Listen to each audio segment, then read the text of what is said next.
चलो माँ, मैं चलती हूँ, ठीक है ना? लेट हो गई मैं ऑलरेडी। अरे बेटा, संडे के दिन तो छुट्टी कर लिया कर। माँ, संडे के दिन तो ज़्यादा काम होता है मुझे। अच्छा ठीक है माँ, चलो मैं ऑलरेडी बहुत लेट हो रही हूँ। अच्छा हाँ, आने में लेट हो जाऊंगी, हाँ ना? ठीक है, चलो बाय बाय बाय।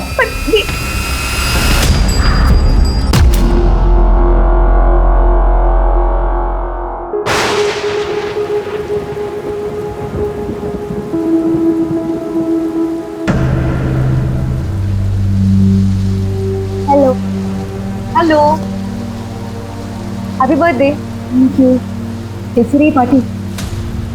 मम्मी ने फ्रेंड्स को बुला लिया था, जो मैं नहीं चाहता था। तो क्यों नहीं चाहते थे? तुम्हें पता है तुम्हारी एज में तो ना मैं ये सोचती थी कि हर दिन मेरा बर्थडे होना चाहिए। तो अच्छा होता ना अगर हर दिन बर्थडे होता तो। पर किसी का बर्थडे हर दिन कैसे हो सकता है? इसलिए तो जिस दिन है उसे तो अच्छे से सेलिब्रेट करो। ये लो, मैं आपके लिए केक लाया हूँ। मैं भी कुछ लाई हूँ, चलो पहले केक खाएं। Wow, thank you. ये वाला तो मैं खा लूं? पहले बर्थडे बॉय खाएगा। Happy birthday. चल अब बारी है गिफ्ट की। ये लो तुम्हारा गिफ्ट। Thank you. खोल के तो देखो।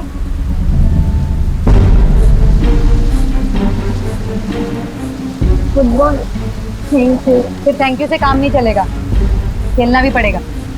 सोसाइटी के बच्चे शाम में खेलते हैं ना, तुम भी खेलना उनके साथ। अरे हाँ, सेल्फी, हमारी सेल्फी रह गई। चलो स्काउट बनाओ।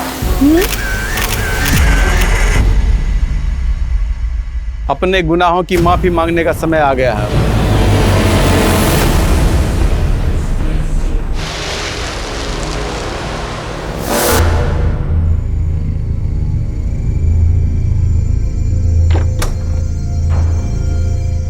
बहुत सही समय पर आई। आजा, जल्दी हाथ मुंह धो ले। नहीं बाप, आप लोग खाइए, भूख नहीं लगी है मुझे। देख, तेरी पसंद की दाल बनी है, इसे खाने का नाम ले, कैसा नहीं करते। देख, दाल तू चख। बस इसी लाड़ प्यार ने सिर चढ़ा रखा है इन्हें। आप कुछ बोलते क्यों नहीं? प्रियंका, लड़के वालों का कई बार फोन आ चुका है, उन्हें तेरी फोटो पसंद आई है, मिलने के लिए कह रहे हैं। हाँ तो ना कर दो, शादी नहीं करनी है मुझे कितनी बार कह चुकी हूँ, अच्छी तरह से जानती हूँ। मेरा इस घर में रहना आप लोगों के लिए प्रॉब्लम है, लेकिन यह घर पापा का है, तो इसलिए इस घर पर मेरा भी उतना हक है जितना आप दोनों का है। और रही बात खर्चों की ना, तो पूछ लीजिए भाभी से, हर महीने टाइम से पैसे दे देती हूँ। पैसे देती हो, कोई एहसान नहीं करती हो, ठीक है? और सौरभ ने जिंदगी भर का ठेका नहीं लिया तुम्हारा। मुझे आपसे वैसे भी बात नहीं करनी है, thank you very much.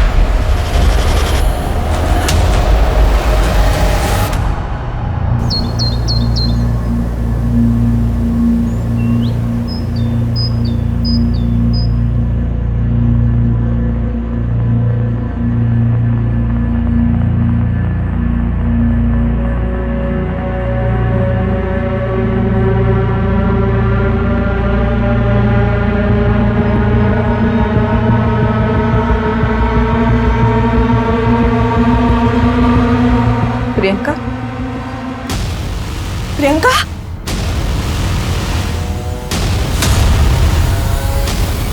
Priyanka, Priyanka, Priyanka, अरे बच्चा, प्रियंका, सौरभ।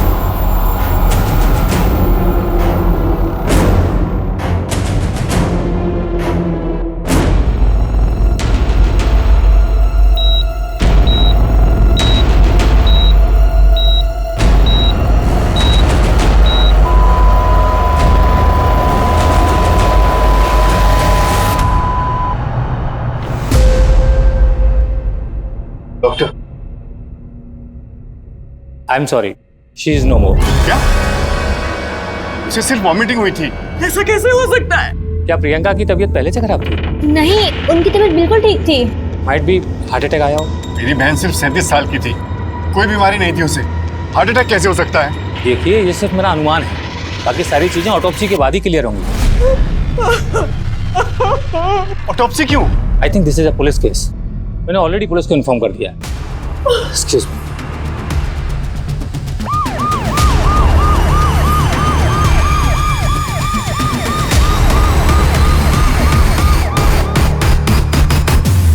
सर, ये है प्रियंका की फैमिली। आप ऑटोप्सी की शुरुआत कीजिए। आप? जी मैं प्रियंका का भाई हूँ, गौरव दीक्षित। क्या हुआ था? सुबह हम मम्मी की आवाज सुन के प्रियंका के कमरे में गए तो देखा।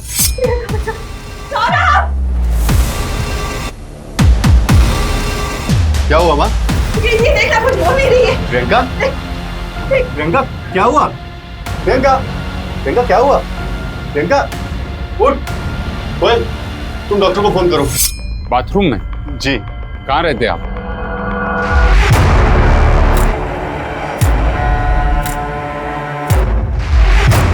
सर, वोमिटिंग रेसिड्यू है, मरने से पहले वोमिट किया होगा।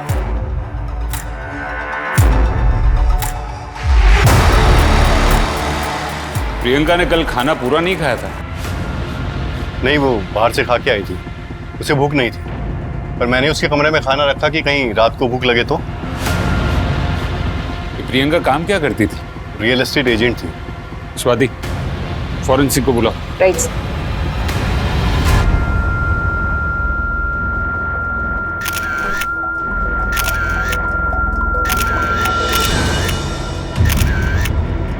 मम्मी, हाँ? क्या हुआ? वो प्रियंका को सुबह हॉस्पिटल ले गए थे और अब पुलिस आई है उसके घर।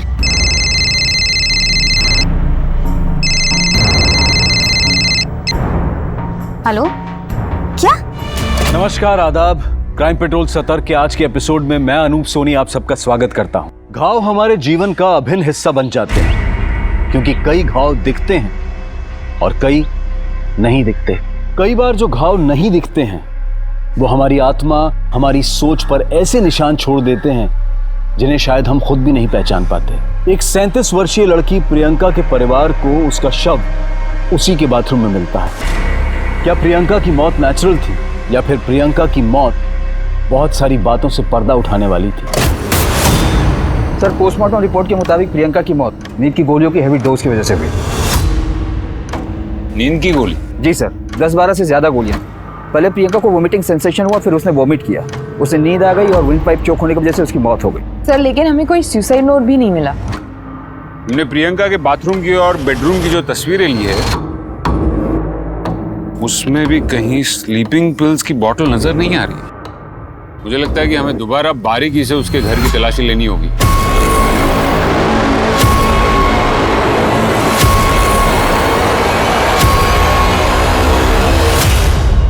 नींद की गोलियां? जी। क्या प्रियंका परेशान थी या फिर डिप्रेशन का शिकार थी जिसकी वजह से उसे नींद की गोलियां लेनी पड़ी हो?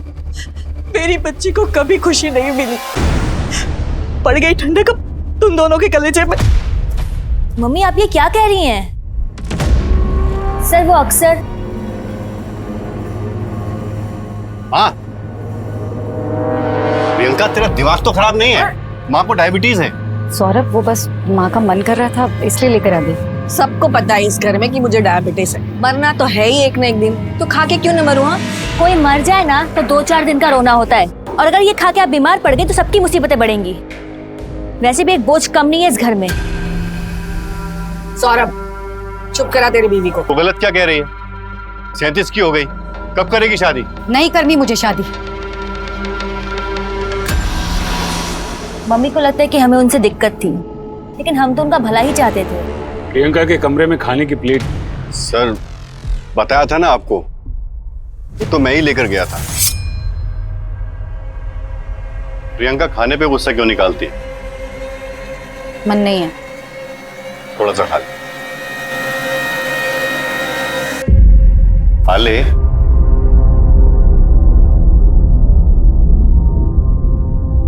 कोयल तेरी भलाई के लिए ही कहती है ना। अच्छा, अगर शादी नहीं करनी है तो आगे क्या सोचा है लाइफ के बारे में? मैं अब दोबारा घाव नहीं चाहती। मतलब? 5 साल पहले प्रियंका अमित पुरोहित के साथ रिलेशनशिप में थी। वो दोनों शादी भी करना चाहते थे, लेकिन अमित बहुत ही गुस्से वाला आदमी था। वो आए दिन प्रियंका पर हाथ उठाता था। शादी से कुछ दिन पहले ही प्रियंका ने... अमित, ये सब क्या है?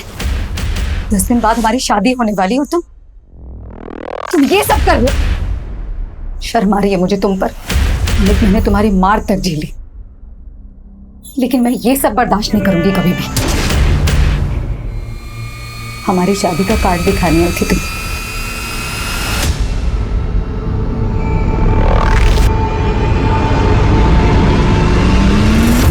शादी तो हमारी होके रहेगी। मैंने फैसला ले लिया है। प्रियंका ने अमित से शादी नहीं की थी। उस इंसिडेंट के बाद वो किसी से भी शादी नहीं करना चाहती थी। सर हम तो उनके भले के बारे में ही सोचते थे, और छोटी मोटी बहस किस घर में नहीं होती। चुप करो। तुम दोनों हमेशा उसके पीछे पड़े रहते थे। सोच रखते थे ना तुम दोनों को।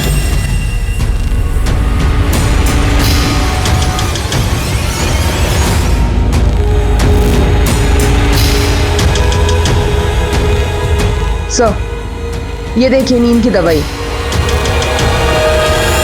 सर ये तो मम्मी की दवाई है, मेरे पास इसका प्रिस्क्रिप्शन भी है। फॉरेंसिक में भेजो इसे। सर माँ के अकॉर्डिंग प्रियंका की शादी न करने और यहाँ रहने से भाई भाभी ज्यादा खुश नहीं थे। सर हो सकता है प्रियंका खुद ही अपने अकेलेपन से खुश ना हो और उसने सुसाइड कर लिया हो। लेकिन जिस इंसान को पता है कि वो सुसाइड करने वाला है, अगले दिन सुबह इस दुनिया से चला जाएगा, क्या वो दूसरे दिन पहनने वाले कपड़े तैयार करेगा? प्रियंका के बारे में हर एक छोटी से छोटी डिटेल पता करो, स्पेशली प्रियंका का लास्ट दिन। उस लास्ट दिन की प्रियंका की हर एक मूवमेंट के बारे में जानकारी इकट्ठा करो। पता करो कि प्रियंका के सिस्टम में नींद की गोली कब और कैसे आई। यस जी सर।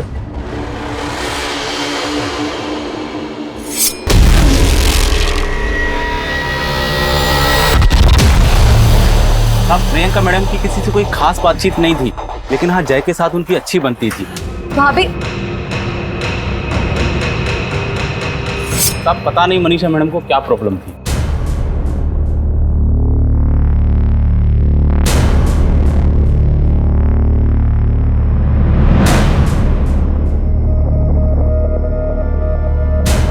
जिग्नेश खाना फ्रिज में है, गरम करके खा लेना, मुझे आते आते लेट हो जाएगा। उसमें कौन सी नई बात?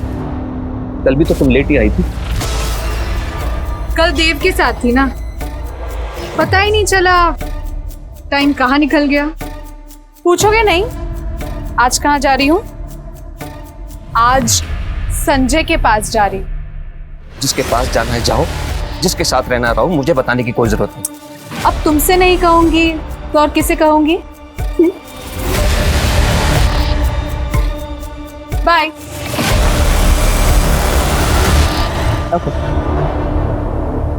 मैडम ये सुसाइड का मामला है। आप कौन? जी मैं संजय दुबे, इस नवजीवन सोसाइटी का सेक्रेटरी। संजय दुबे जी, ये दुनियादारी करने से अच्छा है आप हमारी इन्वेस्टिगेशन में मदद कीजिए। प्रियंका को जानते थे आप? जी जानता था। सोसाइटी में जैसे सबको जानता हूँ वैसे उसको भी जानता था।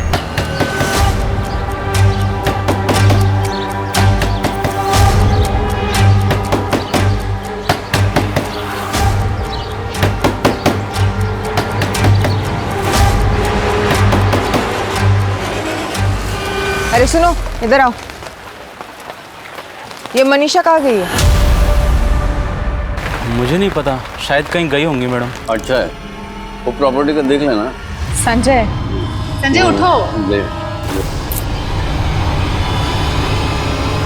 संजय जी जिग्नेश को बोलो।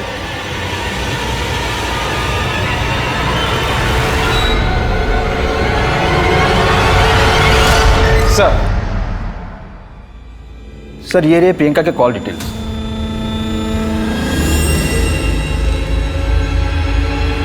एक काम करते हैं गुप्ता, ये प्रियंका की संडे की एक्टिविटीज को शुरू से शुरू करते हैं। सर प्रियंका के मोबाइल में एक सेल्फी मिली है जय और प्रियंका की।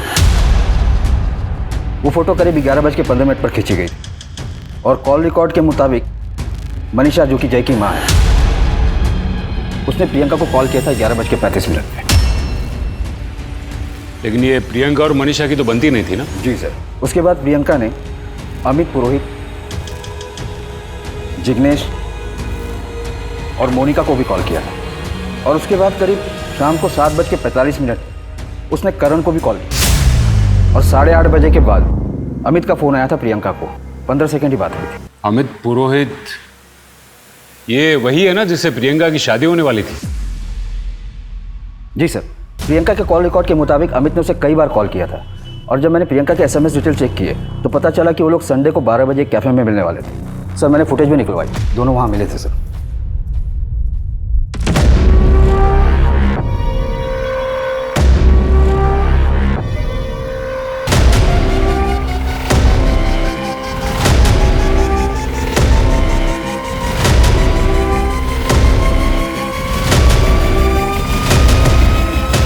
सर लेकिन ये फुटेज तो कुछ और ही बता रही है। स्वाति, तुम ये करण और मनीषा से मिलो। Right sir. और गुप्ता सर, तुम ये अमित को उठा के लेके आओ। जी सर।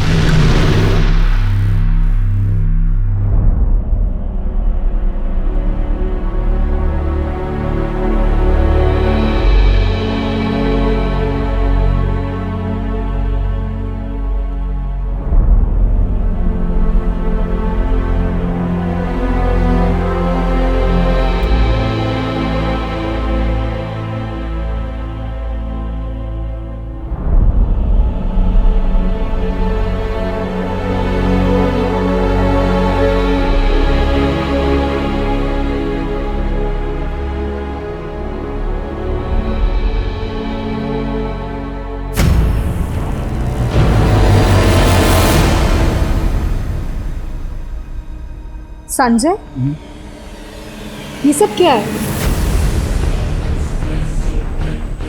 तुम नहीं समझो।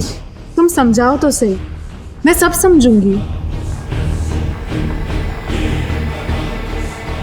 मैंने एक घाव पहले भी देख लिया और आज तो ये एकदम ताजा है।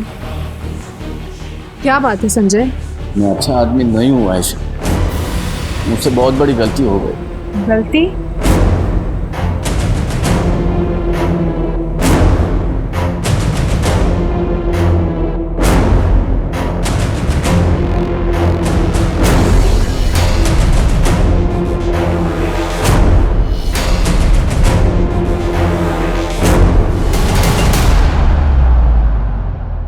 क्या प्रियंका दीदी सच में मर गई? मैंने फोन किया था प्रियंका को थैंक यू बोलने के लिए। उसने जय को गिफ्ट दिया था ना, इसलिए। जय बेटा, तुम प्रियंका से कहाँ मिले थे? मयूर नगर गार्डन में। वो तो यहाँ से 20 मिनट दूर है ना? हाँ। हमें प्रियंका के फोन में जो लास्ट सेल्फी मिली है वो 11/16 की।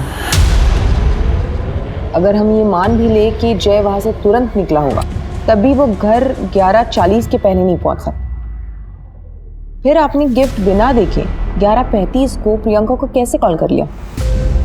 उस दिन जय घर पे नहीं था, तो मुझे शक था कि कहीं वो प्रियंका से मिलने तो नहीं गया, इसलिए मैंने उसे फोन किया था। हाँ, वो मेरे साथ ही था। मेरे बेटे से दूर रहने का क्या लोगी तुम? हाँ, उसे भी तुम अपनी तरह बनाती जा रही हो प्रियंका। मैं तुमसे लास्ट बार कह रही हूँ, मेरे बेटे से दूर रहो वरना अच्छा नहीं होगा। प्रियंका के साथ रहना इसे अच्छा लगता था। मैं नहीं चाहती थी कि जैसी जिंदगी प्रियंका ने काटी वो मेरे जय को भी अपने जैसा बना दे। जय बेटा, आप ठीक हो?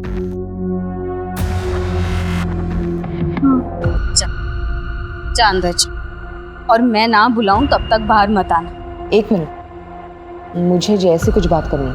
अंदर जा। मैडम प्लीज मेरे बच्चे को इन सब से दूर रखिए। मुझे किराए पे घर चाहिए था और मुझे पता चला कि प्रियंका रियल एस्टेट एजेंट बन गई है, इसीलिए मैं उसे कांटेक्ट किया। वो मुझे घर दिखा रही थी। प्रियंका ने तुझे जो जो घर दिखाए उसकी लिस्ट हमें चाहिए। वो एक्चुअली वो सर वो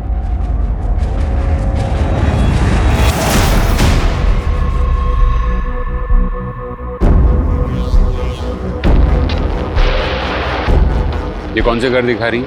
एक सच बताती, वरना तेरा इतिहास देखकर हमें तुझे अंदर करने में ज्यादा वक्त नहीं लगेगा। बता सर, प्रियंका से शादी टूट जाने के बाद मैंने किसी और से शादी कर ली और फिर हमारा डिवोर्स हो गया, तो मैं प्रियंका को वापस मिलने की कोशिश कर रहा था। मैंने उसे कहा कि मुझे घर देखना है। बड़ी मिन्नतों के बाद वो मुझे मिलने के लिए तैयार हो गई, लेकिन सर वो एकदम बदल चुकी थी, बिल्कुल पहले जैसी नहीं थी। मतलब प्रियंका, मैं जानता हूँ कि तुमने मेरे लिए शादी नहीं की, तो फिर क्यों इतना भाव खा रही है? होश में आने के लिए इतना पानी काफी है या फिर और डालो? मुझे मेरी जिंदगी में किसी आदमी की जरूरत नहीं है। दोबारा मुझसे मिलने की कोशिश की ना तो पुलिस कंप्लेन कर दूंगी, समझे तुम? सर पहले तो उसके मुंह से आवाज भी नहीं निकलती थी। तूने उसको रात को फोन किया था ना? तेरी लोकेशन उसके घर के आसपास की थी। अरे सर मैं उसको इसीलिए फोन कर रहा था क्योंकि मैं उसके घर के नीचे था और उसे कह रहा था कि मुझसे आके मिल, लेकिन वो आई नहीं। और फिर मैं तकरीबन रात को 2 बजे वहां से निकला। अगर आपको चाहिए तो आप मोहल्ले की सीसीटीवी फुटेज चेक कर सकते हो। हाँ मैम, मैंने उन्हें संडे को कॉल किया था। एक्चुअली ये घर हमें प्रियंका जी ने दिलवाया है। और ये देखिए ना मैम, कितनी घर में लीकेज की प्रॉब्लम है। हम लोगों ने कई बार उन्हें बताया भी, और यही रिमाइंड कराने के लिए मैंने उन्हें कॉल किया था। तो उन्होंने कहा कि कल आके देखती हूँ।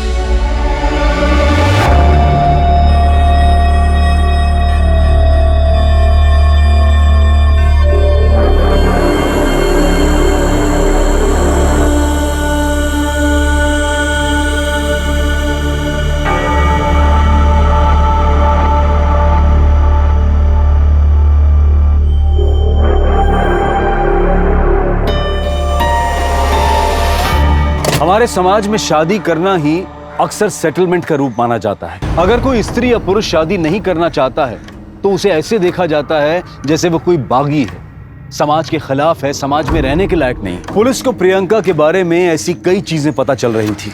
एक तरफ जहां पुलिस प्रियंका की जिंदगी से जुड़े हर पहलू की जांच कर रही थी, वहीं प्रियंका के आखिरी दिन यानी संडे को उसकी सारी एक्टिविटीज की जानकारी भी इकट्ठा कर रही थी। सर फॉरेंसिक रिपोर्ट आ गई है। प्रियंका के रूम में जो खाना मिला उसमें स्लीपिंग पिल्स के ट्रेसेस नहीं मिले, जो दवाई हमें घर से मिली। और प्रियंका के पेट से जो दवाई के ट्रेसेस मिले, दोनों की केमिकल कंपोनेंट्स डिफरेंट है। घर के खाने से दवाई के ट्रेसेस नहीं मिले, इसका मतलब जाहिर सी बात है कि प्रियंका ने घर आने से पहले जो खाया था उसमें दवाई थी।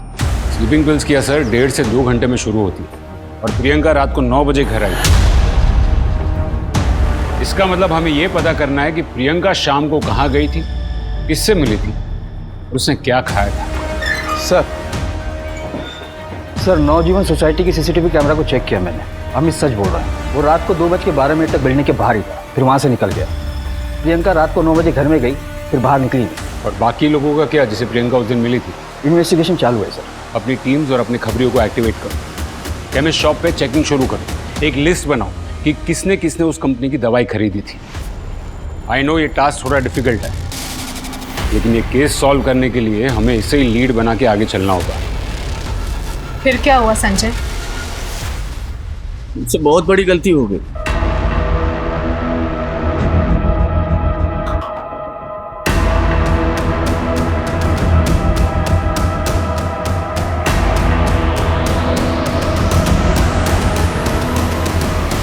क्यों करते हो ये सर? ब्रोकर लोग मिलकर भी काम करते हैं मैडम, और ब्रोकरेज भी शेयर कर लेते हैं। प्रियंका और जिग्नेश भाई दोनों मिलकर काम करते थे, लेकिन ये बात जिग्नेश भाई की बीवी आयशा को पसंद नहीं थी। ये घर की डिपॉजिट 30,000 है। कहाँ? ये घर का एग्रीमेंट हो चुका है। मुफ्त मेहनत मत कर। तुझे क्या लगता है मेरे पति के कॉन्टैक्ट्स का इस्तेमाल सिर्फ तू कर सकती है? मेरे पति से दूर रहे। आयशा वो खुद मुझे अपने कॉन्टैक्ट्स देते हैं, ठीक है? और तू मेरी छोड़, पहले ये देख कि तू खुद कहाँ गलत है। अरे हर जगह इस तरह ना तू अगर मुंह नहीं मारती। वो मेरी पर्सनल लाइफ है। तूने मुझे थप्पड़ मारा? हाँ। समझती क्या अपने आप को? क्या समझ रही है? हाँ? तू देख। रुक जाइए आप प्लीज। छोड़ मेरा हाथ। अब रुक जाइए। तू देख अब मैं मार्केट से कैसे निकालती हूँ तुझे। मैडम दोनों की दुश्मनी पूरे मार्केट में फेमस थी। ये आयशा कहाँ मिलेगी? सर जिग्नेश ने हमें प्रियंका का नंबर दिया था, और उसने सर हमें 2-3 घर भी दिखाए थे, लेकिन सर हमें घर नहीं पसंद आए थे। तो हमने उसे बोला था कुछ और ऑप्शन दिखाने के लिए, तो उसने हमें यही बोला था कि अगर कुछ अच्छे ऑप्शन आएंगे तो वो हमें इन्फॉर्म करेगी। ये जिग्नेश कौन है? सर वो हमारा ब्रोकर है। सर प्रियंका संडे को तकरीबन 2:30 बजे मुझसे मिलने आई थी। आपकी बीवी आयशा और प्रियंका के बीच झगड़ा था ना? आयशा प्रियंका के बीच में प्रॉब्लम थी, क्योंकि मैं प्रियंका को ही अपने सारे कॉन्टैक्ट शेयर करता था, आयशा के साथ नहीं। क्यों? क्योंकि आयशा मेरे लिए सिर्फ एक नाम की बीवी बनकर रह गई थी। आपके और प्रियंका के बीच में कुछ था क्या? प्रियंका मेरी बहन की तरह थी, बल्कि उसने सारा काम मुझसे ही सीखा। और सच तो यह है कि आयशा सिर्फ मेरे नाम को इस्तेमाल कर रही थी, बाकी वो हर दिन किसी और आदमी के साथ होती थी।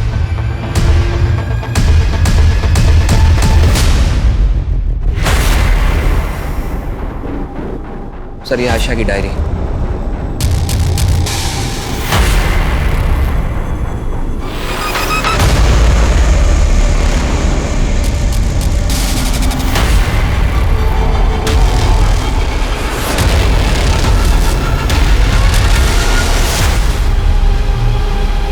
आयशा जी, हम आपका इंतजार कर रहे हैं।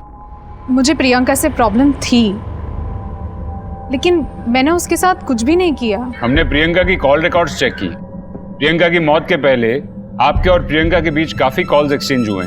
वो इसलिए क्योंकि मैं उसकी मदद कर रही थी। मदद? कैसी मदद?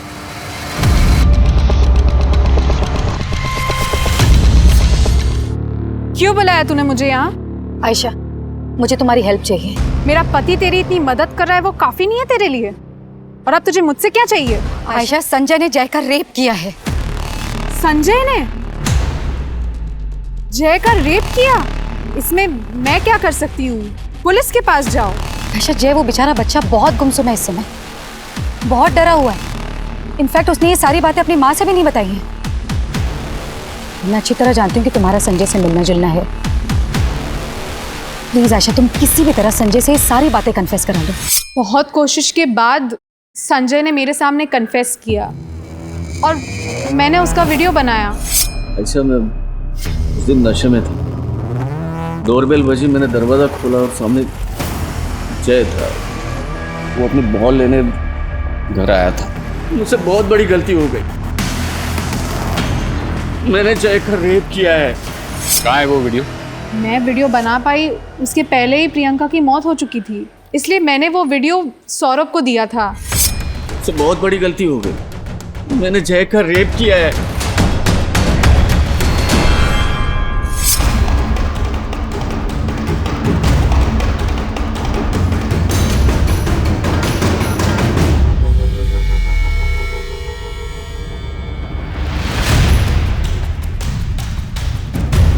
वॉचमैन से पता करो ये संजय कहाँ गया है।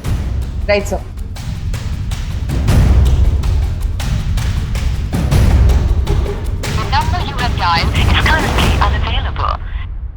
नहीं मैडम, हमें नहीं मालूम संजय साहब कहाँ हैं। हमने तो उन्हें 2 दिन से नहीं देखा। ये सब मैंने किया है। मुझसे बहुत बड़ी गलती हो गई। मैंने जय का रेप किया है। तुमको नहीं लगता कि तुम्हें ये वीडियो लेकर हमारे पास आना चाहिए था? सर संजय 2 दिन से गायब है और उसका फोन भी बंद है। लेकिन सर, जिस दिन प्रियंका की मौत हुई पूरी शाम संजय मेरे साथ था। कहाँ थे तुम लोग? मुझे सारी डिटेल्स चाहिए। एक दोस्त के घर पे थे, गेट टुगेदर था। उस गेट टुगेदर में कौन कौन था? मुझे सबके नाम और नंबर्स चाहिए अभी। जहां प्रियंका एक 11 साल के बच्चे के साथ हुई हैवानियत के सबूत जुटा रही थी, वहीं कोई उसके सबूत पुलिस से छिपा रहा था। पुलिस को लग रहा था कि वो कातिल तक पहुंच गई है, लेकिन आगे आने वाली कहानी में कई और राज खुलने वाले थे। जी सर। जय कहाँ है? क्या बात है सर? स्वाति। सर। अरे सर, क्या हुआ है बताइए तो सही।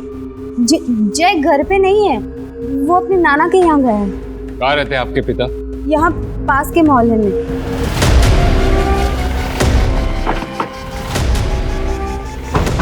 आपको पता है जय के साथ क्या हुआ है?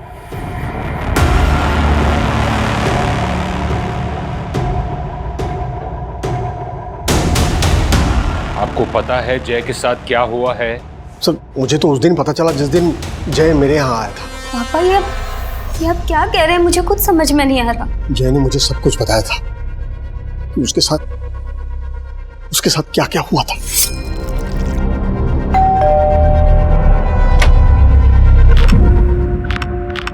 अंकल, वो बॉल आ गई आपके घर में। जा अंदर जाके ले। Thank you uncle.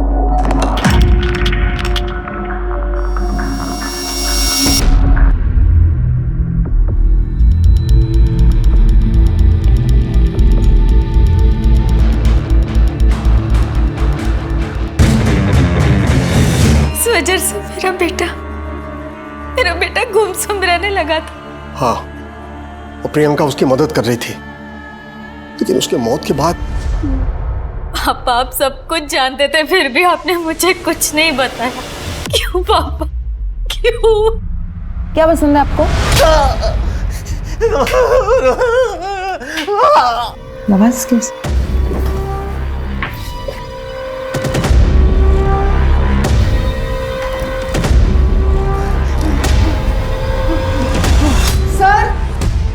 सर इधर आइए जल्दी। अरे सर रुकिए ना सर, कहाँ जा रहे हैं आप? एक मिनट सर।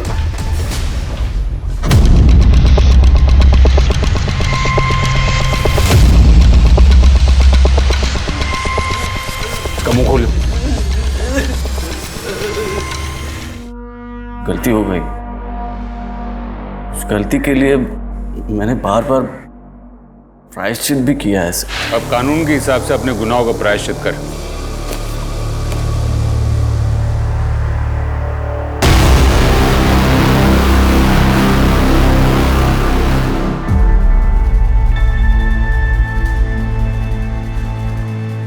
मेरे नाती के जीवन को बर्बाद कर दिया था उस आदमी ने सर।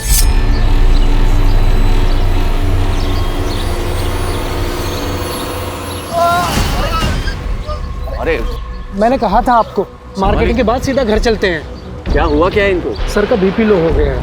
मैं एम्बुलेंस बुलाता हूँ। अरे नहीं सर, आप घर छोड़ दीजिए, हमें पास में घर है, मैं इनको कॉफी पिला दूंगा, ठीक हो जाएंगे ये।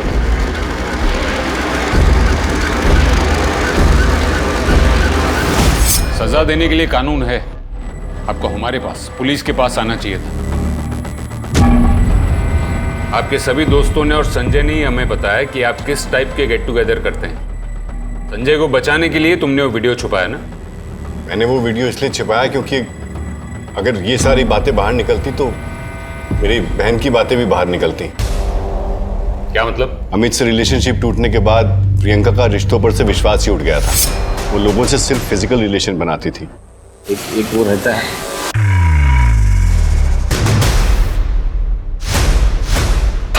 बुरा मत मान, पर तेरी बहन को मैं हर दिन अलग अलग गाड़ियों में से उतरते हुए देखता हूँ। देख, मुझे उसकी पर्सनल लाइफ से कुछ प्रॉब्लम नहीं है, पर ये सब सोसाइटी के अंदर अच्छा नहीं लगता ना। सौरभ, ये मेरी लाइफ है। शादी कर ले प्रियंका, ये सब करने से लाइफ नहीं कटने वाली। तो प्लीज ये मेरी लाइफ में इंटरफेयर करना बंद कर दे तो अच्छा रहेगा। एक बार नहीं, कई बार उसे समझाया, लेकिन वो समझी नहीं। पता नहीं कौन से गुनाहों की सजा हमें मिल रही थी कि जाने अनजाने में हमारे या हमारे परिवार के हाथों जो गुनाह हुए हैं, हम उसका प्रायश्चित कर सकें। मैं तो अपने परिवार में सबके गुनाहों की माफी भी मांगता था। आप जानते हैं कि प्रियंका किस किस से मिलती थी? नहीं सर। सर, प्रियंका के फोन से ऐसा कोई भी क्लू नहीं मिल रहा जिससे ये पता चले कोई इस समय किससे डेट कर रही थी या किससे मिल रही थी।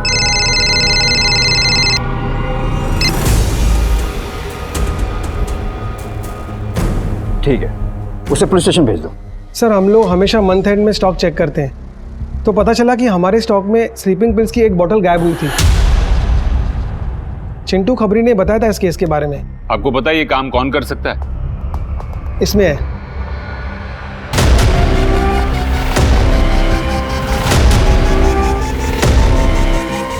कौन है ये बंदा और कहाँ रहता है? सर, ये सुनील है। 3 दिन पहले ही काम छोड़कर चला गया और अभी तो फोन भी नहीं आंसर कर रहा है। मुझे इस सुनील की डिटेल्स चाहिए।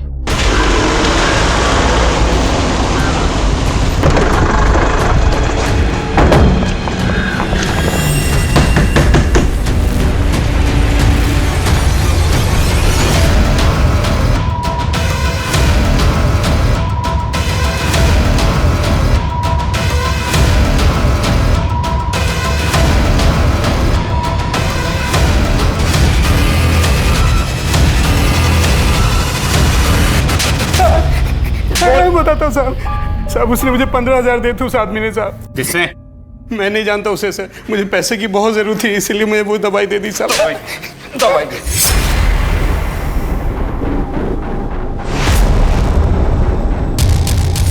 जो दवाई बिना प्रिस्क्रिप्शन के देना गैर कानूनी है, तूने वो दवाई दी कैसे? साहब, मेरी बीवी को बच्चा होने वाला था, इसलिए गांव पैसे भेजने थे। तू वो आदमी का स्केच बनवा सकता है? हाँ साहब।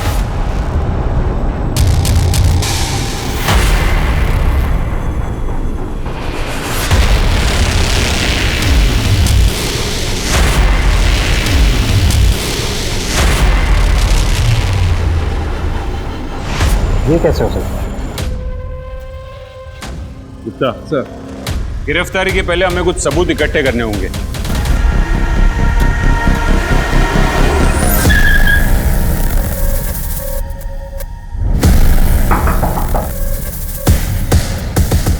आप लोग क्या बात है सर? घर हमें प्रियंका जी ने दिलवाया है कि घर में लीकेज की प्रॉब्लम है, और यही रिमाइंड कराने के लिए मैंने उन्हें कॉल किया था। क्या हुआ सर? सर क्या हुआ? सर सर मैंने क्या किया? उस दिन मैं प्रियंका का पीछा कर रहा था। जैसी वो फ्री हुई मैं उससे मिला, फिर हम दोनों एक कैफ़े पे चले गए।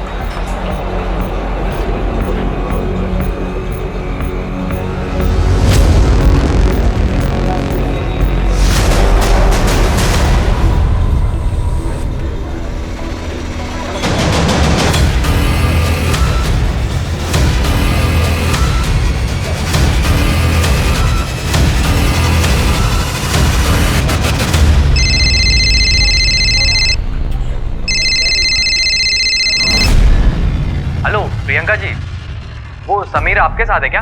प्लान के मुताबिक करण ने उसको फ़ोन किया ताकि हम पर कोई शक न करे। तुमने प्रियंका को मारा क्यों? प्रियंका से घर लेने के बाद उसका हमारे घर आना जाना शुरू हो गया था। फिर एक दिन जब मैं घर पहुंचा, करण, प्रियंका,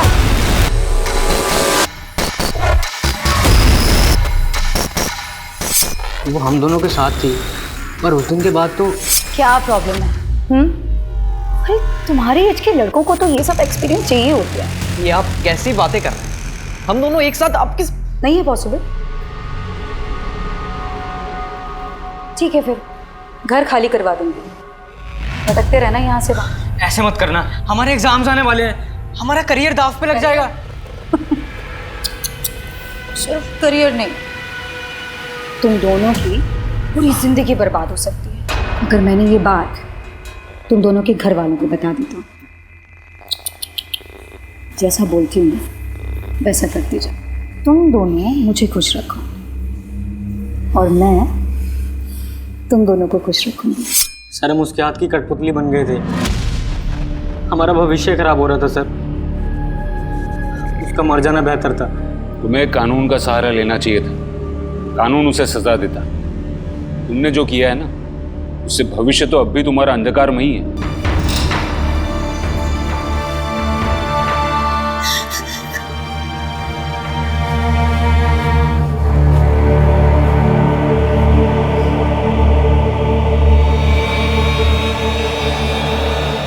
प्रियंका एक बुरे रिलेशनशिप से बाहर निकली थी, जिसके बाद उसका नजरिया इस हद तक बदल गया कि शायद उसे खुद पता नहीं चला कि वो कब अमित की तरह बन गई।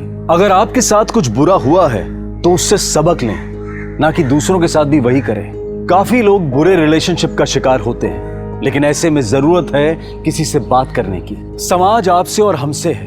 देखते हैं हमारे आज के एपिसोड की दूसरी कहानी।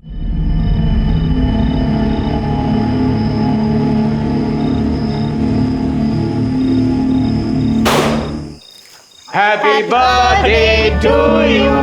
Happy birthday to you. Happy birthday dear Bhabhi. Happy birthday to you. Hey. Happy birthday भाभी। शीतल, हमारी शादी के बाद ये तुम्हारा पहला बर्थडे है, तो ये खास तुम्हारे लिए मेरी तरफ से। अब ये बताओ तुम्हें क्या चाहिए? डाइवोर्स। मजाक कर रही हो क्या भाभी? भाभी, कल भैया ने आपके लिए इतनी बड़ी सरप्राइज पार्टी रखी है। शहर के बहुत बड़े बड़े लोग आ रहे हैं और आप कैसी पार्टी कर रही हो?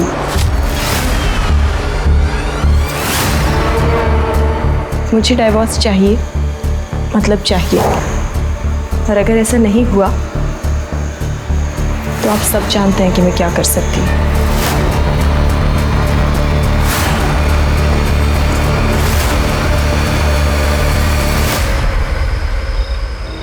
मम्मी आप टेंशन मत लो, मेरी क्लाइंट से मीटिंग है, मुझे जाना पड़ेगा। और पापा की तरह कोई गवर्नमेंट जॉब तो है नहीं कि 9 से 6 की नौकरी करो और फिर आराम। अरे बेटा, रात के 8 बजे हैं, मीटिंग तो कल भी हो सकती है ना। मम्मी आप समझते नहीं हो, सक्सेसफुल होने के लिए ना थोड़ी एक्स्ट्रा मेहनत करनी पड़ती है। अच्छा अब मैं जा रही हूँ, मैं आपको ना आने के बाद कॉल करती हूँ। बाय। ठीक है बेटा, अपना ध्यान रखना। हाँ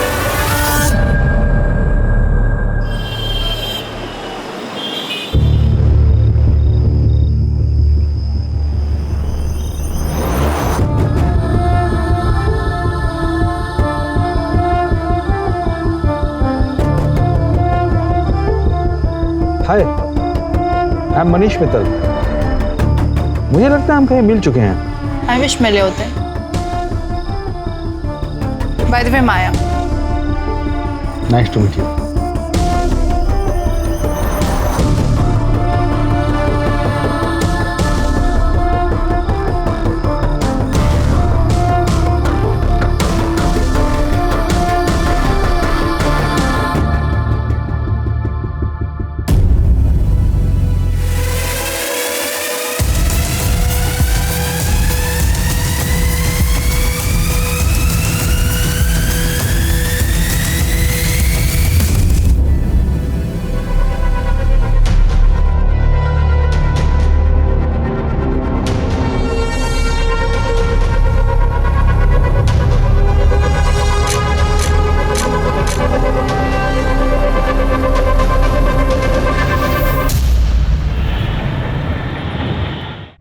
शीतल जी, मैंने आपकी केस हिस्ट्री और एविडेंस देख लिए हैं, but sorry to say it's not very strong. अब देखना है कि इस बेस पर हम आपकी तरफ से उनके खिलाफ कितना स्ट्रॉन्ग केस बना सकते हैं।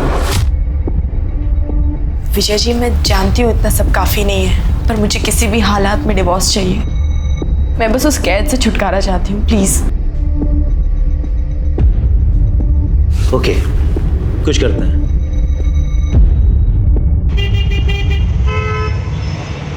हाँ पापा, ये जॉब बहुत अच्छी है, यहाँ बहुत कुछ सीखने में मिल रहा है। और आप देखना मेरा प्रमोशन भी ना बहुत जल्दी हो जाएगा। चलो अच्छा है, पर मैं तुझसे नाराज हूँ। तेरी माँ बता रही थी कि तू मेरा 9 से 5 की सरकारी नौकरी का मजाक उड़ा रही थी। तुम दोनों माँ बेटी मिलकर मेरी पीठ पीछे मेरी बहुत चुगली करते हो, हैं?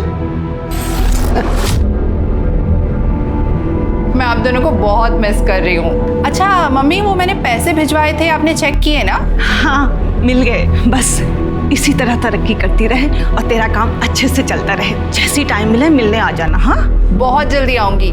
अच्छा मम्मी, एक इम्पोर्टेंट कॉल आ रहा है, मैं आप लोगों से बाद में बात करती हूँ। Bye, love you. Hello,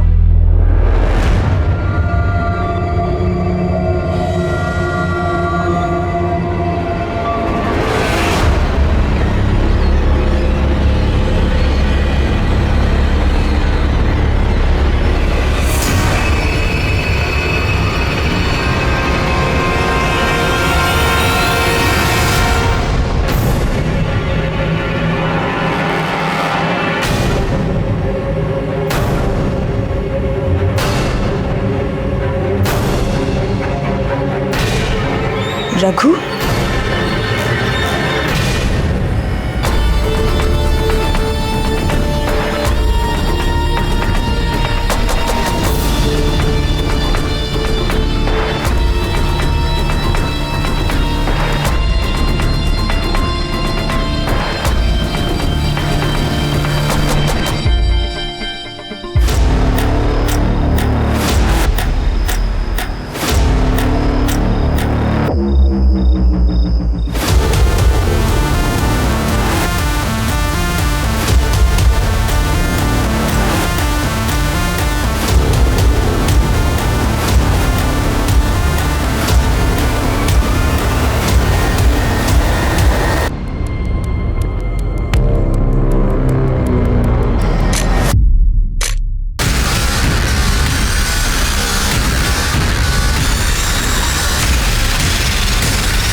Sheetal ji, guess what, बधाई हो, डिवोर्स फाइनल हो गया है और एलिमनी में आपको 50 लाख रुपए मिले हैं और साथ में सेटलमेंट में एक बंगलो और एक कार भी। हैप्पी?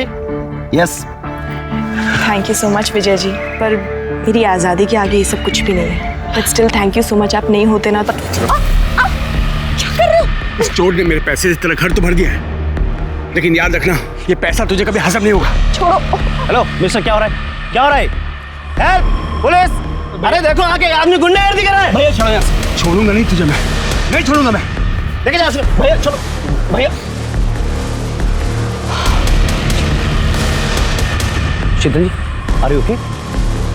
या अरे सुनो, कल रात माया ने मैसेज किया है कि वो नई नौकरी के लिए दुबई चली गई। अरे ऐसे कैसे अचानक, बिना बताए? रुको मैं उसको कॉल लगाता हूं। हाँ हाँ जल्दी लगाइए। ये लड़की बिना। क्या हुआ? घंटी बज रही है। बेटा मेरी तो कुछ समझ में ही नहीं आ रहा, मैं तेरे तलाक पर क्या कहूँ। पता नहीं क्या हो गया तुझे आजकल, साल भर तेरी शादी को हुआ नहीं। और माँ, नरेश से शादी करना मेरी जिंदगी की सबसे बड़ी भूल थी। अब मैंने वो भूल सुधार ली है। अब क्या करूंगी? अब सबसे पहले अपनी आजाद जिंदगी जीऊंगी, उसके बाद एक अच्छी सी नौकरी ढूंढूंगी। माँ, मैंने बहुत सारी जगह ना रेज्यूमेज दे दिए अपने। बेटा वो बहुत बड़े लोग हैं, संभल कर रहना। माँ, तुम बेकार में चिंता कर रही हो, कुछ नहीं होगा मुझे। अब देखना, अब मेरी लाइफ बिल्कुल सेट है। हाँ माँ, मैं कोशिश करूंगी जल्द से जल्द टिकट्स मिल जाए। तुम बस अपना सारा का सारा सामान पैक रखना। Okay bye.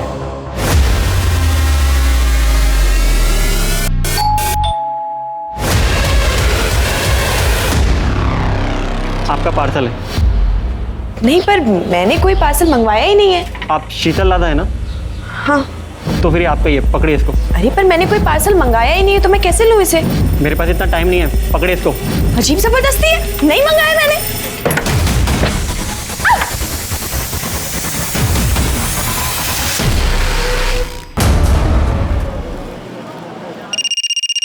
हेलो,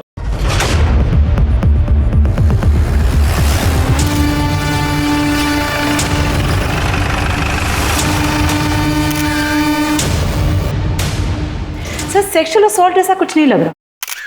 चारों तरफ अच्छे से देखो।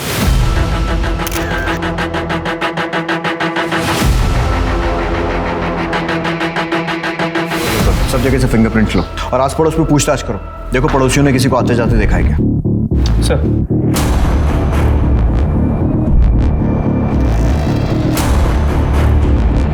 सर ठीक है। सर, आप पड़ोस में एक औरत ने बताया कि मर्डर का पता चलने के कुछ टाइम पहले उसने कुरियर वाले को यहाँ आते हुए देखा। शक्ल देखी उसने? नहीं सर, उस कुरियर वाले ने मुंह पे रुमाल बांधा, सर पे कैप, इसलिए शक्ल नहीं देखी। सर शालिनी श्रीवास्तव से मेरी बात हुई, जिसने मर्डर की इन्फॉर्मेशन दी थी। उसने ये बताया कि शीतल कुछ दिन पहले यहाँ शिफ्ट हुई और नरेश लड्डा जो कि बिल्डर है वो उसका एक्स हस्बैंड है और कुछ दिन पहले उनका डिवोर्स हो गया। ठीक है, बॉडी पोस्टमार्टम के लिए भेजो। सर हम नरेश से मिलकर आते हैं। 1 महीने पहले आपका और शीतल का डाइवोर्स हुआ। सेटलमेंट में उसने इतना बड़ा घर लिया, पैसे भी लिए होंगे, मार्केट में आपकी रेपुटेशन खराब हुई वो अलग। अब आप ही बताइए, ये वजह कम है आप पर शक करने के लिए कि आपने ही शीतल को मारा है या फिर मरवाया? देखिए, मेरा जो नुकसान होना था हो चुका। उसका मर्डर करवाने से मुझे क्या मिलेगा? और वैसे भी डिवोर्स मैंने नहीं, उसने मांगा था मुझसे, और वो भी तब जब हम उसका बर्थडे सेलिब्रेट कर रहे थे। तुम्हें क्या चाहिए? डाइवोर्स। उसने मांगा और आपने दे दिया। हम थक चुके थे इसके टॉर्चर से, और मुझे पता चल गया था कि वो मुझसे नहीं, मेरे पैसों को चाहती थी। उसका मर्डर का सुन के बुरा तो लगा, लेकिन उससे ज़्यादा मुझे सुकून भी मिला है कि अब वो हमें परेशान तो नहीं कर पाएगी। वरना जब से शादी करके आई थी तब से हमें सिर्फ और सिर्फ दुख दिया था सर, और कुछ नहीं। भाभी, दाल में पानी थोड़ा ज़्यादा नहीं हो गया? भाभी सुनो ना, मैं ना घास फूस खा के बोर हो चुका हूँ, तो डिनर में चिकन मटन कुछ बना देना प्लीज़। भाभी ये रोटी थोड़ी कच्ची है। अरे शीतल, तुमने कुक को क्यों निकाल दिया? वो ठीक ठाक खाना बना रहा था। क्यों? खाना ठीक नहीं बना रही हूँ मैं? हाँ, और सब्जी खाने में क्या प्रॉब्लम? अपने स्वाद के लिए जरूरी है किसी की जान ली जाए? हाँ, मेरा मतलब है शीतल कि हम कुक अफोर्ड कर सकते हैं, और तुम लड़ा खानदान की बहू हो, तुम्हें किचन में काम करने की क्या जरूरत है? तुम नई नई आई हो, एंजॉय करो बस। आपको खाने से प्रॉब्लम थी ना, आप मुझे अकेले में जाकर बोल सकते थे। ऐसे अपने भाई बहन के सामने मेरी बेइज्जती करने की कोई जरूरत नहीं थी, समझे आप? भाभी आप गलत समझ रहे। बिल्कुल ठीक समझ रही हूँ मैं। तीनों भाई बहन मिलकर सिर्फ और सिर्फ मेरी बेइज्जती करना चाहते हो, मुझे नीचा दिखाना चाहते हो। नहीं खाना नहीं खाना ना, लो फेंक दो इस खाने को, मत खाओ। हमें लगा कि समय के साथ वो समझ जाएगी। हमने उन्हें कभी फील नहीं होने दिया कि वो हमारे स्टेटस की नहीं है। बहुत प्यार से रखते थे, पर वो बदतमीजी करते थे और एक दिन तो उन्होंने हद ही कर दी। भाभी, मैं आपको बताती हूँ, ये ना, ये वाली साड़ी पे ये वाला ब्लाउज पहनो, बहुत अच्छा लगेगा, सूट करेगा आप पे।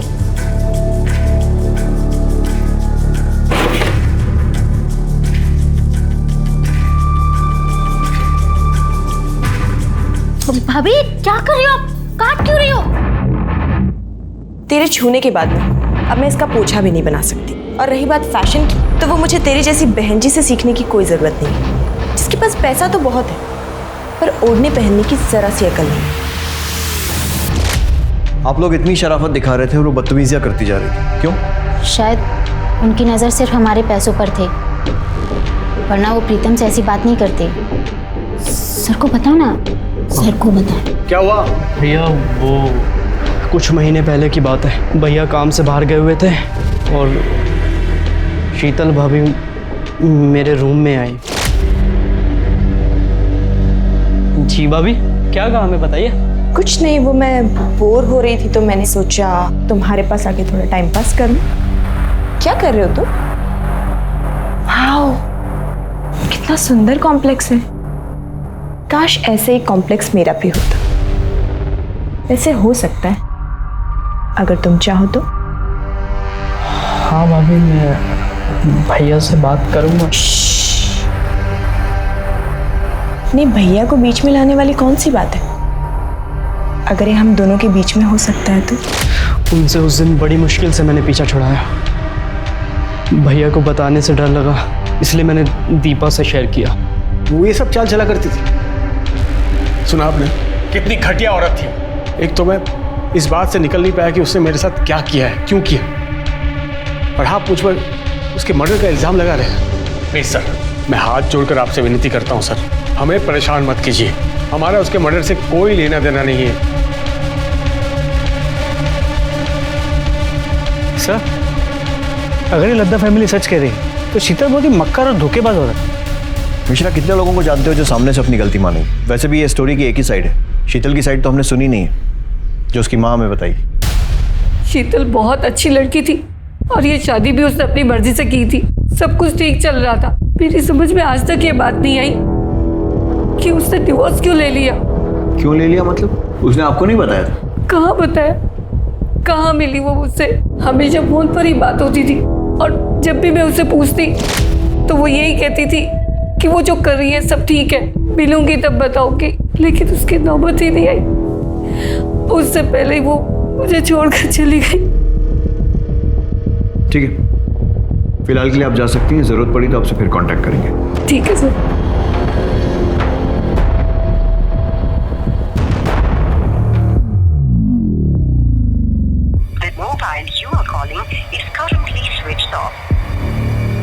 क्या हुआ? माया ने फोन उठाया क्या?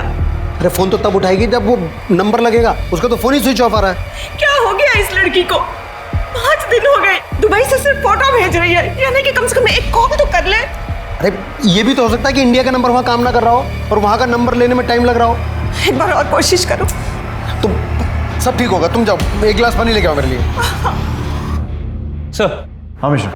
सर, शीतल के घर के फोरेंसिक रिपोर्ट के मुताबिक उसके घर में सिर्फ उसी के फिंगरप्रिंट्स मिले। उसके घर में किसी भी सामान पे, इनफैक्ट डोरबेल पे भी किसी और के फिंगरप्रिंट्स नहीं मिले। इसका मतलब जानबूझकर फिंगरप्रिंट्स मिटाए गए। शीतल उस घर में कुछ महीनों पहले शिफ्ट हुई थी, लेकिन इस टाइम में भी कोई ना कोई तो घर में आया होगा, किसी ने तो डोरबेल बजाई हो। मतलब यह कि जिसने भी उसे मारा या मरवाया है, सोची समझी प्लानिंग है। सर, शीतल की पोस्टमार्टम रिपोर्ट्स आ गई। सर, इसके मुताबिक उसकी मौत दोपहर 1 से 3 के बीच में हुई और चाकू से 3 बार पेट में वार किया गया। मतलब पीएम रिपोर्ट से भी कोई खास हेल्प नहीं है? नथिंग। सर, मैंने शीतल की बैकग्राउंड भी चेक की है। शादी से पहले या तलाक के बाद उसका कोई भी अफेयर वगैरह भी नहीं था। शीतल का एक्स हस्बैंड नरेश लड्डा और उसके भाई बहन, उनके कॉल रिकॉर्ड और मोबाइल लोकेशन? सर, अब तक नहीं आई, मैं जल्दी आ जाएंगे। जल्दी आ जाएंगे सर।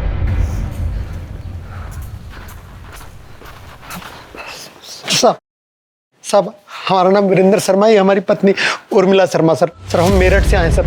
सर हमारी बेटी माया शर्मा यहाँ दिल्ली में इस एरिया में रहती है सर। वो पिछले 1 हफ्ते से मिसिंग है सर, और अब तो फोन भी उसका ऑफ आ रहा है सर। घबराइए मत। सिंह सर, इनकी कंप्लेंट लिखो, लड़की की पूरी डिटेल्स लो और ऐसा ही राणा से बोलना जैसे आए तो फॉलो अप करें। Okay sir. मेरी बेटी को ढूंढ दीजिए। आप फिक्र मत कीजिए, आप अपनी कंप्लेंट लिखवाइए, हम जल्द से जल्द उसे ढूंढने की कोशिश करें। सर ये नरेश और उसके भाई बहन तीनों बहुत कमीने हैं, और मैं बात दावे से कह सकता हूँ कि शीतल के मर्डर में इन्हीं तीनों का हाथ है। क्योंकि सर जिस दिन हम लोग केस जीते थे और नरेश को शीतल को घर गाड़ी बंगला सब देना पड़ा था, उस दिन नरेश ने शीतल को मेरे सामने ही धमकी दी। ये पैसा तुझे कभी हजम नहीं होगा, छोड़ूंगा नहीं तुझे, मैं नहीं छोड़ूंगा मैं। लेकिन नरेश का तो कहना है कि डिवोर्स उसने नहीं बल्कि शीतल ने मांगा था। हाँ सर, मांगा था, क्योंकि इन तीनों भाई बहन ने मिलकर शीतल का जीना हराम कर रखा था। सर उसे इतना मजबूर कर दिया, क्या करती बेचारी को। वकील उसे फैमिली कोर्ट में पति पत्नी के झगड़े सुनते आ रहा हूँ, मगर शीतल के केस को सुनकर मेरी भी रूह कांप गई थी। शादी होते ही नरेश ने सभी नौकरों को काम से निकाल दिया। इतने बड़े घर का झाड़ू पोछा, साफ सफाई, खाना बनाना सब अकेली मैं ही करती थी। पर इतना भी काफी नहीं है उसके लिए। रोज मुझे परेशान करने के नए नए तरीके निकाल लेता है। और फिर एक दिन, ये क्या है? दाल है या पानी है? ये एक तो रोज रोज ये घास फूस खा के ना बोर हो चुका हूँ। अरे कुछ और नहीं बना सकते क्या? चिकन मटन कुछ? भाभी ये रोटी भी कच्ची है। मायके से तुम कुछ सीख के नहीं आई हो क्या? माँ ने कुछ सिखाया नहीं तुम्हें? क्यों मैं खाना ठीक नहीं बना रही हूँ क्या? ये बनाया तुमने खाना? हाँ? और सब्जी खाने में क्या प्रॉब्लम है? जरूरी है अपने स्वाद के लिए किसी की जान ली जाए? आपको मेरे हाथ का खाना अच्छा नहीं लग रहा था तो आप मुझे अकेले में बोल देते। इसे अपने भाई बहन के सामने मेरी बेइज्जती करने की क्या जरूरत थी? क्या बकवास कर रही हो? क्या मतलब भाई बहन? मैं सही तो बोल रही हूँ। आप तीनों भाई बहन जब देखो मुझे नीचा दिखाने की कोशिश करते हो, मेरी बेइज्जती करते रहते हो। चुप कर, आइंदा जबान लड़ाई ना, जबान खींच लूंगा मैं। निकल।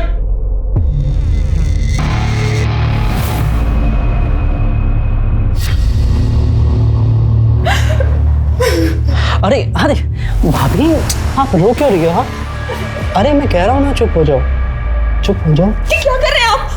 हाथ हटाइए। अरे हाथ हटाओ? अरे मैं तो हाथ हटा दूंगा भाभी, पर भैया शाम को जिसको ला रहे हैं आपसे मिलाने, उसका हाथ कैसे हटाओगे? क्या नरेश, तुम अपना काम निकलवाने के लिए मुझे किसी ऑफिसर के साथ सोने के लिए बोल रहे हो? नरेश बीवी हूं मैं तुम्हारी। चिल्ला मत। तुझे क्या लगा रे? मुझ जैसे बिल्डर ने तुझ जैसे गरीब से शादी प्यार में पागल होकर की है? तेरे पास ये शक्ल ये फिगर नहीं होती ना, तुझ जैसे को मैं घास भी नहीं डालता। अच्छा चल ठीक है, सुन ज़्यादा नाटक मत कर, जल्दी से तैयार हो जा। और सिर्फ आज याद रखना, तुझे उसे सिर्फ खुश करना है ताकि वो 50 करोड़ का कॉन्ट्रैक्ट मुझे दे दे, और कुछ नहीं, समझिए?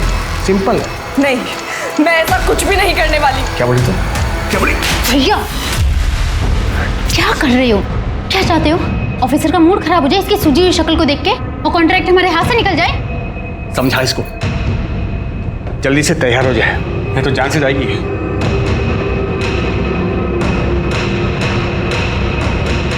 भाभी आप तैयार हो जाओ प्लीज।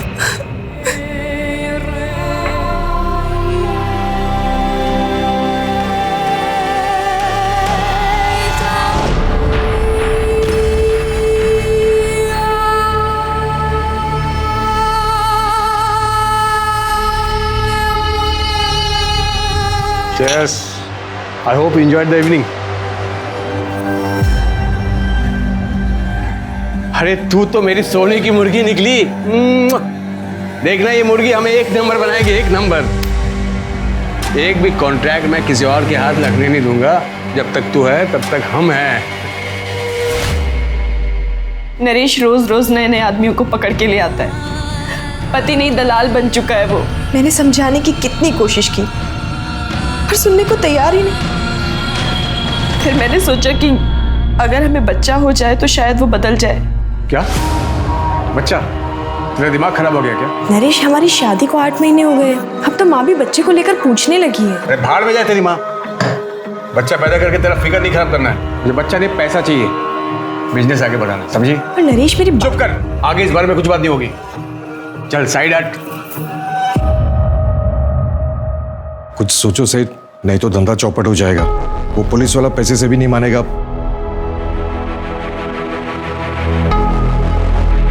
ठीक है, मैं कुछ करता हूं। सुन, एक पुलिस वाले ने नाक पे दम कर रखा है, तुझे उसे खुश करना होगा। मैं ये सब और नहीं करूंगी, और अगर तुमने मेरे साथ जबरदस्ती करने की कोशिश की तो मैं पुलिस के पास चली जाऊंगी। क्या बोली?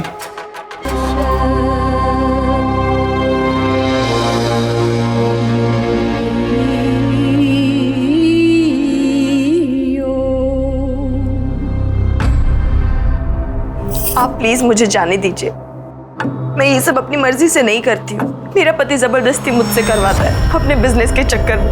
आप पुलिस वाले हो ना, आप मेरी मजबूरी समझिए और प्लीज मेरी मदद कीजिए। अरे ड्यूटी पे भी जाना है, चल बिस्तर पे चल। नरेश साला कमीना है, लड़की का पैसा बचा लिया। चल। एक मिनट, मैं बस वॉशरूम जाकर आऊं प्लीज। अरे यार मूड खराब कर दिया, जल्दी जा और जल्दी आना।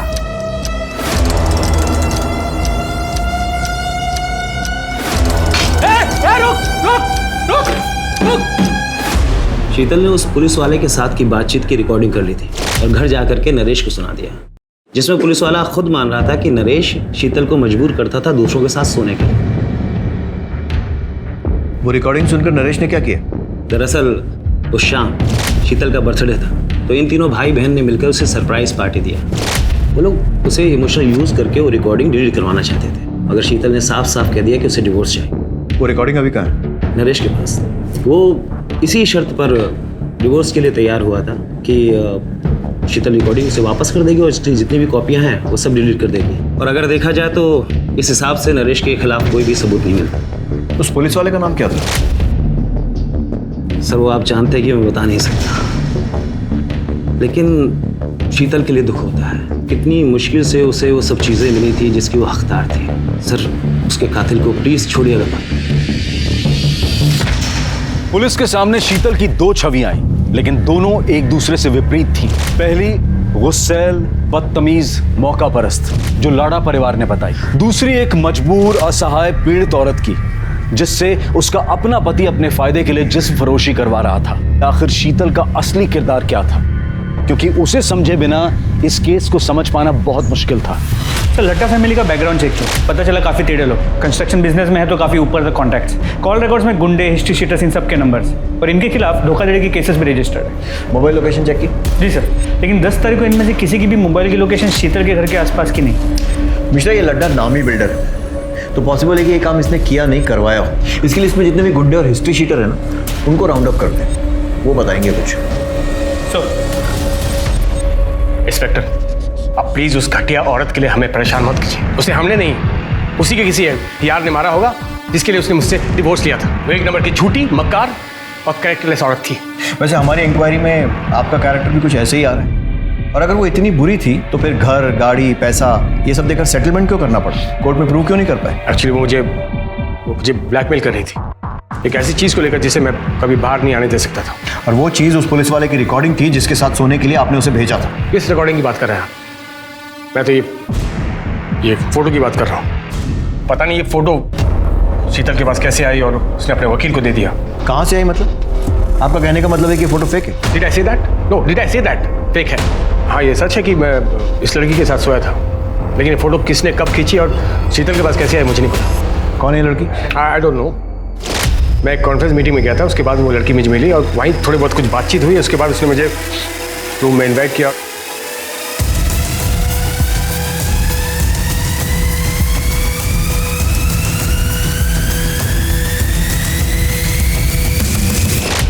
इस लड़की का कोई कांटेक्ट या एड्रेस? नो।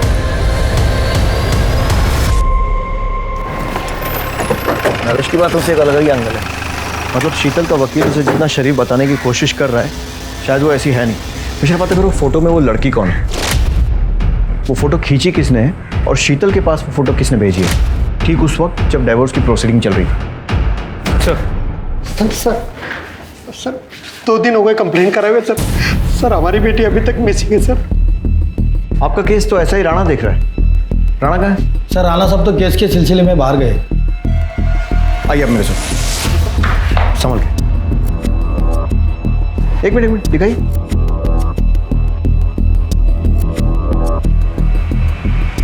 ये कौन है? यही तो हमारी बेटी माया शर्मा।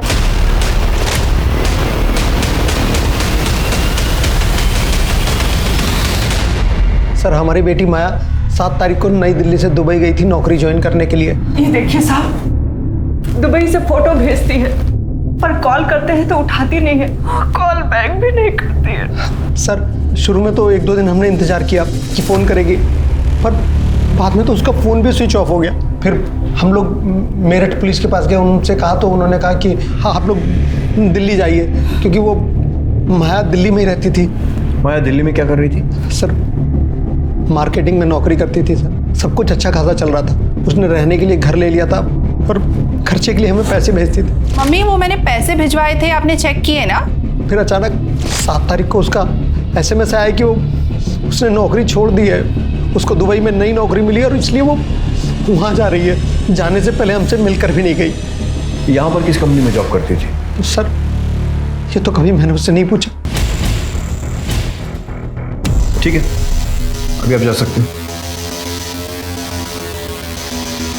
मिश्रा, माया के पिछले 2 महीने के कॉल रिकॉर्ड्स, मोबाइल लोकेशन और जितनी भी जानकारी मिल सकती है निकालो। उसका social media account, email ID सब कुछ ढूंढो और अच्छे से छानबीन करो। सर नरेश के कॉल रिकॉर्ड में जिन गुंडों के नंबर थे उन्हें लेकर आए। साहब हम गुंडे नहीं मजदूर लोग हैं साहब, छोटा मोटा काम कर लेते पेट पालने के लिए साहब। और नरेश लड्डा के हिस्से की मार खाना भी तुम्हारे छोटे मोटे काम में आता है? देख सोच कर जवाब देना।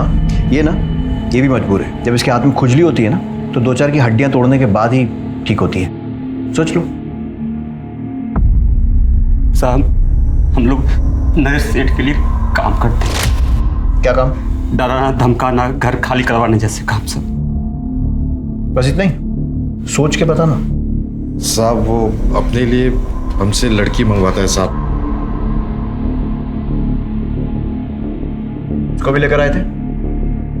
नहीं साहब, हमने तो इसे कभी देखा भी नहीं। शीतल लड्डा अच्छी है, पसंद है? अच्छी लगी साहब। नहीं साहब, मेरा मतलब सेठ की बीवी है। क्यों मारा उसे? सेठ के कहने पर? नहीं साहब, हमने नहीं मारा। साहब हम लोग क्यों मारेंगे उसको साहब? तुमने नहीं मारा तो किसने मारा? अब हमें क्या पता किसने मारा साहब, हमारा तो उससे कोई वास्ता भी नहीं। वास्ता भी निकलेगा। मिश्रा मिटा ले खुजली, तब तक तोड़ना जब तक सच नहीं बोलते।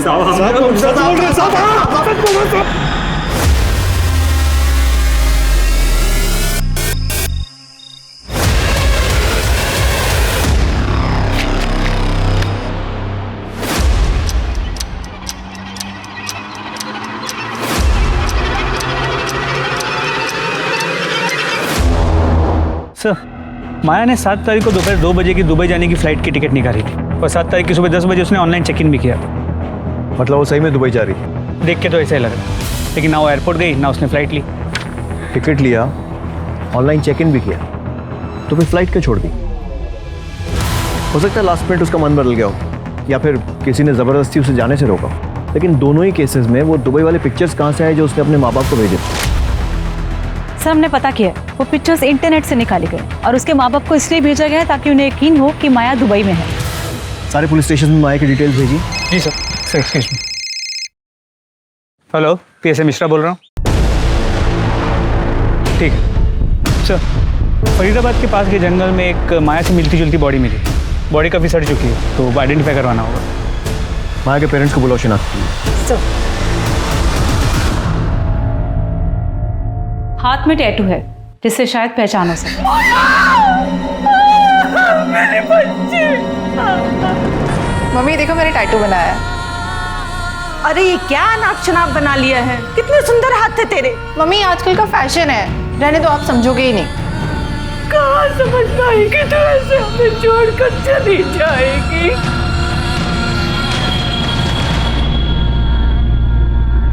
सर सूटकेस के अंदर या बॉडी के आसपास कोई सुराग नहीं मिला है। सर क्राइम ब्रांच ने यूसुफ नाम के ब्लैकमेलर को पकड़ा है। उसके फोन में शीतल के न्यूड पिक्चर्स मिले हैं।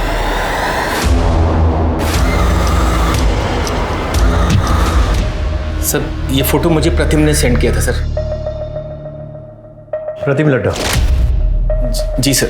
क्यों भेजा था? सर वो मैं online sex chat video racket चलाता हूँ सर, वहाँ मेरी एक लड़की को ये प्रतिम मिला था सर। सर जब हमने इसकी इंक्वायरी निकाली तो पता चला ये बहुत बड़ा आसामी सर, तो हमने इसे अपने जाल में फंसाया सर और इसको हमने ब्लैकमेल करना शुरू किया सर।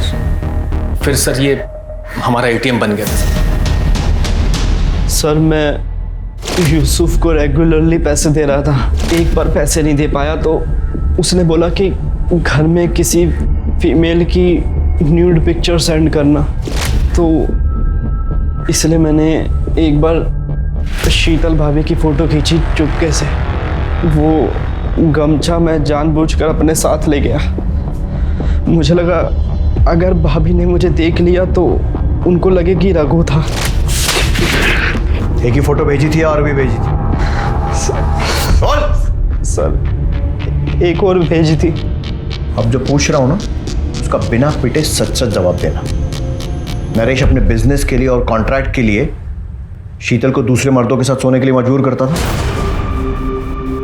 शीतल भाभी अच्छी बहू थी, पर नरेश भाई ने कभी उनकी कदर नहीं करी। अपने फायदे के लिए उन्हें कितने लोगों के साथ सोने के लिए मजबूर करते थे। हमें पता था सर ये गलत है, पर उनकी हाँ में हाँ मिलानी पड़ती थी क्योंकि हम उन पे फाइनेंशियली डिपेंडेंट थे। मिश्रा, शीतल जैसी सीधी सादी लड़की बेचारी इस नरेश लड्डा जैसे घटिया आदमी के चंगुल में फंस गई और वो कमीना अभी भी खुला घूम रहा है। इसके ऊपर प्रोस्टिट्यूशन का केस बनाओ। इस नरेश लड्डा को इसके किए की सजा मिलनी चाहिए। जी सर। शीतल की केस में तो हम आगे बढ़ रहे हैं, प्रोग्रेस भी हो रही है, लेकिन माया के केस में ना तो कोई ढंग का सस्पेक्ट मिल रहा है और ना ही कोई मोटिव मिल रहा है। सर क्या ये हो सकता है कि ये दोनों केसेस कनेक्टेड हो सकता है?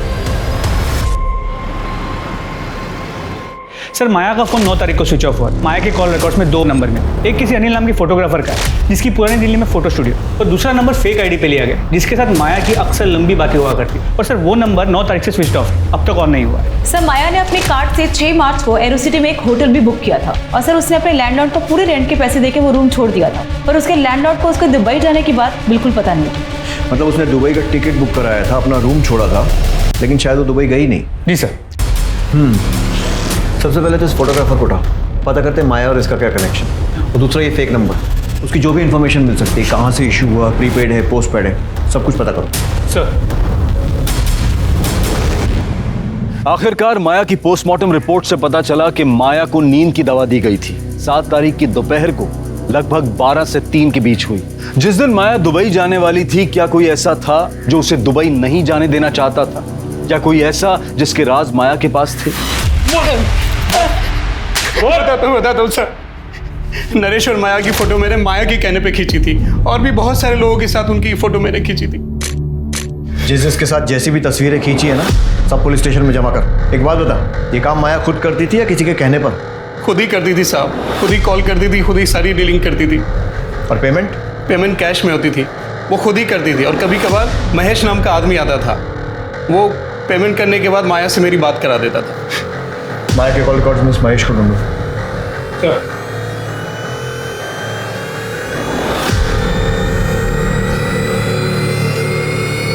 सर महेश का पता चल गया। उठा लो उसे। साहब मैं सच बोल रहा हूँ, माया मैडम जो बोलती है मैं वो करता हूँ। वो अक्सर लोगों को लिफाफे पैकेट देने के लिए बोलती थी। मुझे लगा कि अनिल भी इनका आदमी होगा। अब वो कौन है, क्यों है, क्या है, मैं ये सब उनसे नहीं पूछ सकता ना। तू तो कुत्ते जैसा वफादार आदमी है ना। देख, माया का मर्डर हो गया है, अब भी अगर मुंह नहीं खोलेगा ना तो लंबा अंदर जाएगा तू। तेरे फोन रिकॉर्ड्स, कॉल लोकेशन सब निकाल लिए हमने, जिससे क्लियर है कि 6 तारीख को तू माया के होटल गया था और बाद में भी होटल के आसपास ही था, और अगले दिन होटल से एयरपोर्ट की तरफ भी गया था जब माया दुबई जाने के लिए एयरपोर्ट निकली थी। साहब मुझे क्यों फंसा रहे हो? मैं तो जो साहब बोलते थे वो करता था। तो मैं भी तो वही पूछ रहा हूँ ना, क्या किया तूने? 6 मार्च की शाम को माया मैडम को होटल पर ड्रॉप किया था। तो जब माया को ड्रॉप किया था वो अकेली थी? हाँ सर। उसके साथ कोई सामान वगैरह था? नहीं साहब, खाली हाथ में पर्स था बस। फिर मैंने शाम को साहब को होटल ड्रॉप किया और गाड़ी वहीं छोड़ के अपने एक दोस्त के पास रहने चला गया।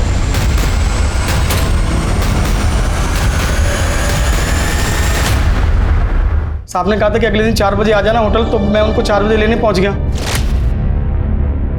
सर मैडम नहीं आ रही? अरे हाँ महेश, तुझे बताना भूल गया था, वो तो 2 बजे की फ्लाइट से दुबई चली गई। चल देख क्या रहा, चल ना। Yes sir. अच्छा ये बता, इन दिनों में तूने कुछ ऐसा देखा या सुना जो तुझे अजीब लगा? हाँ सर, कुछ दिन पहले साहब किसी से फ़ोन पे बात कर रहे थे। जी देखिए, मैं उस पार्सल के लिए 1.5 लाख रुपए देने तैयार, लेकिन वो काम होना चाहिए। हाँ जी, काम की मुझे गारंटी चाहिए। पर साहब इतने पैसे उन्होंने मुझे देके कहीं भेजा नहीं। पार्सल क्या था? वो नहीं पता साहब। कब की बात है? सब 10 मार्च की, जब मैं गाड़ी की चाबी लेने गया था। 10 मार्च के आसपास के विजय माशरी के सारे कॉल रिकॉर्ड्स और मोबाइल लोकेशन निकालो। सर पता चला है कि विजय उन दिनों एक नवीन नाम के हिस्ट्री शीटर के रेगुलर टच में था। सर इसके कहने पे क्या साहब? और तू दूध पीता बच्चा है ना जो इसकी बातों में आ गया? और तू मैंने कुछ नहीं किया साहब। जब कुछ नहीं करने के विजय माहेश्वरी ने तुझे 1.5 लाख रुपए दे दिए? हाँ बोल। साहब वो एक काम के नहीं 3 काम के पैसे थे साहब। विजय ने फोन करके मिलने बुलाया, मैं इसके साथ वहां पहुंचा।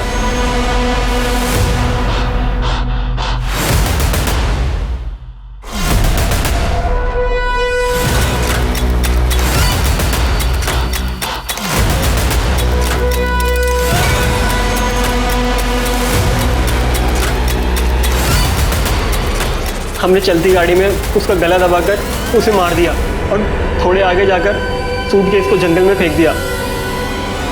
तो पहला हुआ माया का, दूसरा उसकी बॉडी को ठिकाने लगाना, तीसरा बताओ।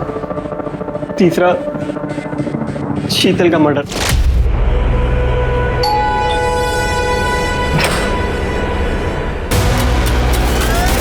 क्या? तो कैसी लगी मेरी प्लानिंग? मोटिव समझ नहीं है, क्यों किया?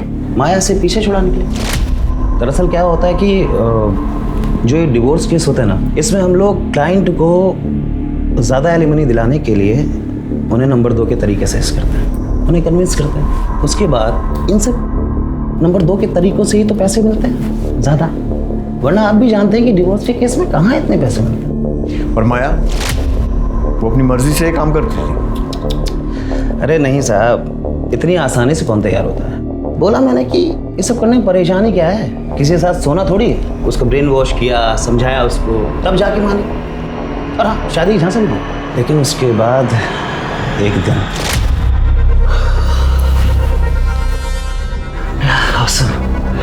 सिसिली तुम कमाल, एक बार और हो जाए। एक बार क्यों, 10 बार करेंगे। रियली?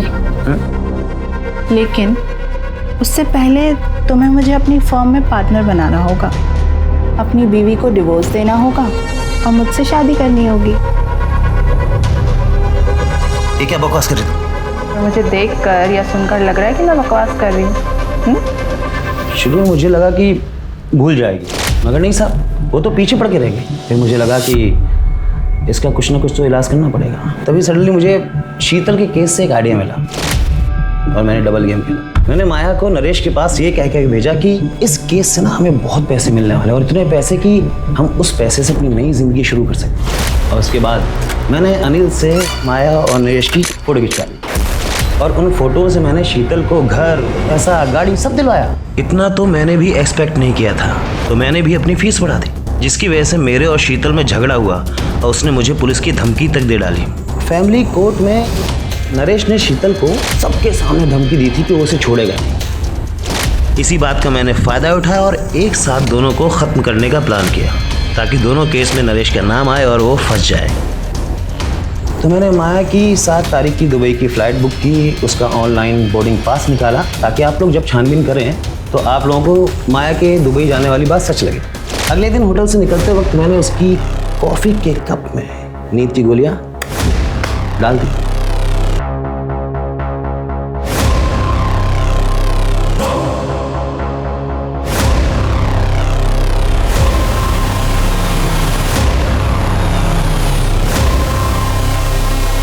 मैंने माया का फ़ोन अपने पास ही रख लिया था। एक रात पहले ही उसके घर वालों को मैंने मैसेज कर दिया कि मैं दुबई जा रही हूँ नौकरी के सिलसिले में, और 2 दिन तक दुबई की फ़ोटो भेजता रहा। उसके 2 दिन बाद मैंने उसके फ़ोन को तोड़ के फेंक दिया। माया और शीतल के मर्डर केस में चार्जशीट फाइल करो।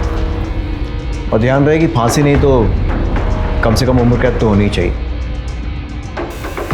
इंस्पेक्टर, आप भूल रहे हैं कि मैं एक वकील हूं और कोई ना कोई दंड फंद लगा करके बाहर निकल जाऊंगा। ये केस इंसान की हैवानियत का एक जीता जागता उदाहरण है। शीतल एक सीधी सादी जिंदगी चाहती थी, जबकि नरेश, विजय और माया ने पैसे के लालच में गलत रास्ता चुना।